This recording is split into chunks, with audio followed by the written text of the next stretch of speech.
Now, President Cyril Ramaphosa and former President Thabo Mbeki will participate in a discussion during the high-level dialogue on financing and development at the United Nations General Assembly in New York. This comes at a time where the developed countries have been criticized for failure to assist developing nations. UN Secretary-General Antonio Guterres will lead a debate at the Climate Summit on the margins of the General Assembly. Now, with us in studio, we've got SABC International News Editor Sophie Mokoena to talk to us about some of the things that have been said, and it's certainly good morning to you. I'm so happy you're here in studio with us. It's been a particularly heavy week and very hectic at the UN, and the focus today on financing and development. So perhaps maybe before we even get to what to expect there, what have you made of the last few days there?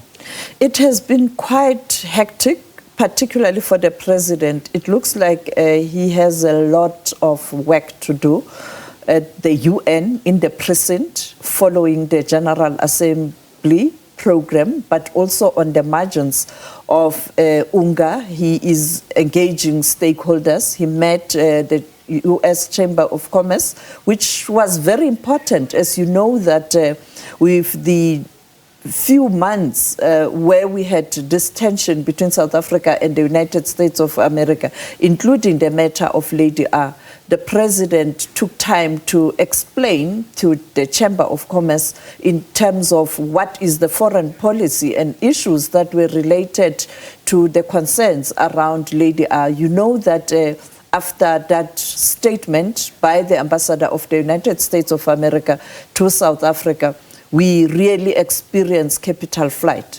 We also saw our economy was affected.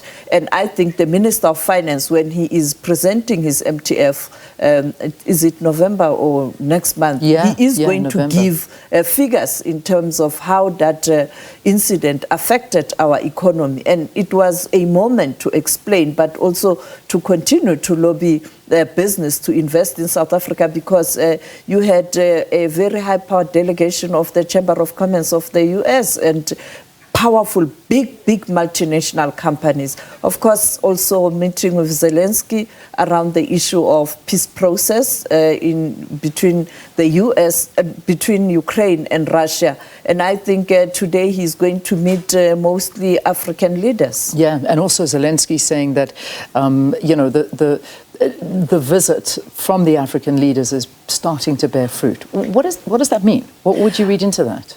I think both sides, there's fatigue. They are looking for a small window or opportunity that can lead to negotiations so that the war can end. Now, anything, you will hold on to that. And I think Zelensky, he has proposed a peace summit, and therefore he wants to see more countries and regions participating during that peace summit.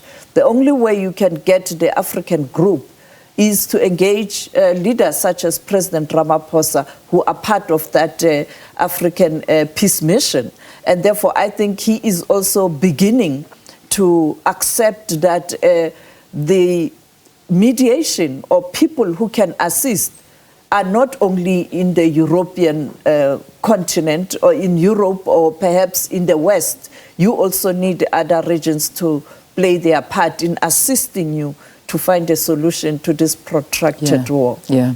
So the other issue that came up, and that was one of the big talking points on social media, and I think amongst a lot of people out of Zimbabwe as well, some of the Zimbabwean citizens, was the president standing up during his talk, also saying that it's time now to end sanctions against, the West must end sanctions against Zimbabwe, and he also spoke about Cuba, that they must also end sanctions.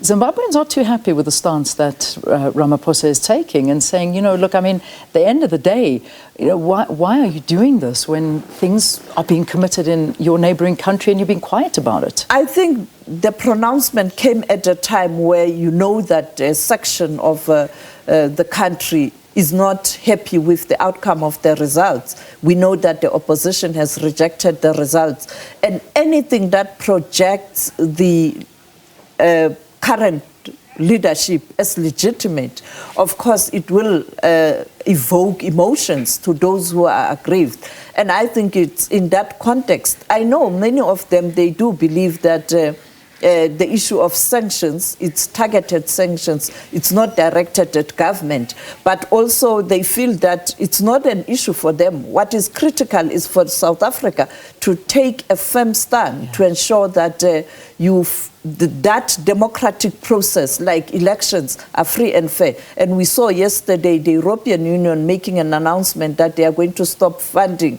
the Electoral Commission in that country. So there are issues there. There certainly are issues, and I suppose asking for sanctions to be dropped is perhaps not what people, particularly Zimbabweans, wanted to hear.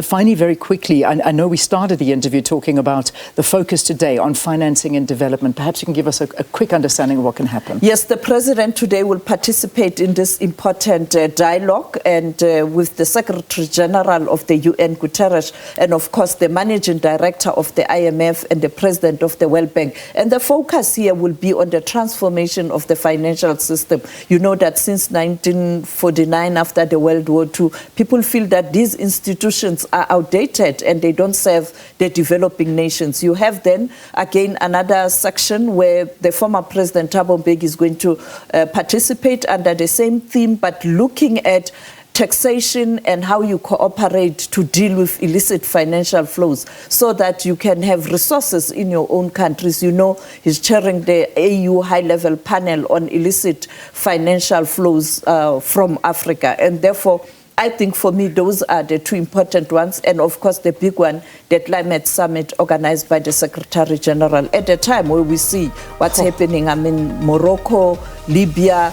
Last night, people were complaining about the winds. So, I think it's climate a big change day today. Huge issue. Sophie, thank you. Thank you very, very much for coming into studio. SABC News' international editor, Sophie Mokoena, talking to us about the United Nations General Assembly that's taking place in New York. And, of course, our president is there, and just talking about some of the issues that have been addressed so far.